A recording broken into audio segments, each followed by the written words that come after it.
thought about it? How many can think of something like that? I'm curious. Good. How did you achieve it?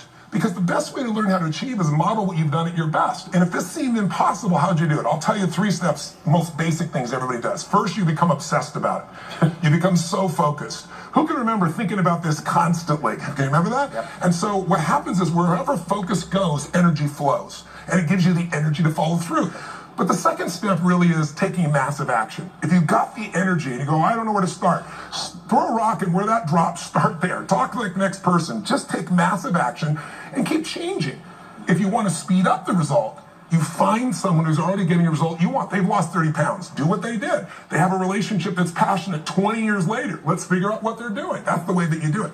And then the third thing is if you really know what you want and you're obsessed by it, you've got all this energy and drive and you're taking massive action, you're changing your approach, you're doing what works, the third thing we need is grace. Grace. Grace. Some people call it luck. Some people call it God or grace. And I really believe that the more you focus on the grace in your life, the more you have. Like if you do the first 2 steps, grace tends to show up when you do your part. But I think we're all living in a world where we drive on streets we didn't have to pave. We read books that we didn't have to write. We go to an internet we didn't create, and those answers are there. We are blessed. And the more you know you're blessed, the more alive you are, the more fear disappears and faith shows up, and then you find yourself taking action and you truly become unshakable. Let me go to the art of fulfillment. Yes. It really changed my life when I realized that I was really good at the science of achievement. Yes. But I really hadn't worked on the art of fulfillment. It just wasn't where my mind was. Me too. Yep. Me too. I bet a lot of folks can join us. You make the point that the best way to really fulfill yourself is to give and grow. That's correct. You phrase it the opposite way, grow and give. Yes. The reason is happiness can be found in one word, progress. I mean, I'm sure you've all, who's ever achieved a goal and after you achieved it, you went, is this all there is? Who's had this experience, right? It's the worst thing. It's worse than failing, because if you fail, most of us will persist and find a way. But if you succeed and you're unhappy, you're basically technically screwed. Right? Technically. That's a technical term. Scientifically term. So if you want to shift, what you have to realize is this 2 million-year-old brain is always looking for what's wrong. So you have to realize that's not my thought that I'm worried about my kids. That's been around forever. And what you have to do is make the most important decision in your life. You don't have to, but I did this 2 years ago. It changed my life. I decided life is too short to suffer. Now, I would have never thought I suffered before.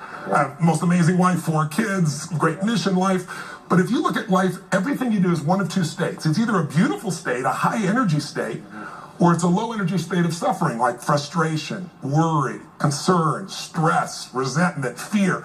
And all of us as humans tend to go those. And I used to say, well, I would get stressed. Of course, that's part of, I have 31 companies. We do $5 billion in sales. I have a busy life.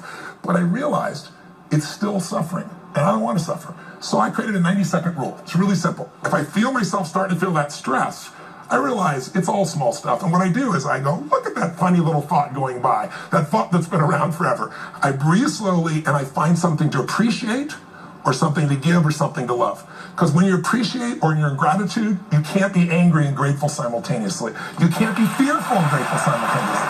So every day I put myself in this state. First thing in the morning, I take 10 minutes and I train my nervous system to be in that state.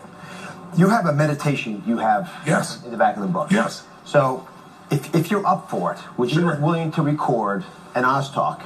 Yes. You'll teach the audience how to do this. I'll do it for sure. I'd be happy to. All right. So, 2-minute meditation, really easy. 2 minutes. The new book is called Unshakable, Your Financial Freedom Playbook. It is absolutely fabulously done. If you don't understand money, read this, because you'll stop being fearful of it. And when at home, go to DrOz.com right now. Sign up for my newsletter. It's free, and you'll win a chance to win a copy.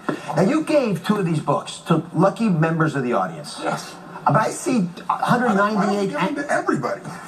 Everybody?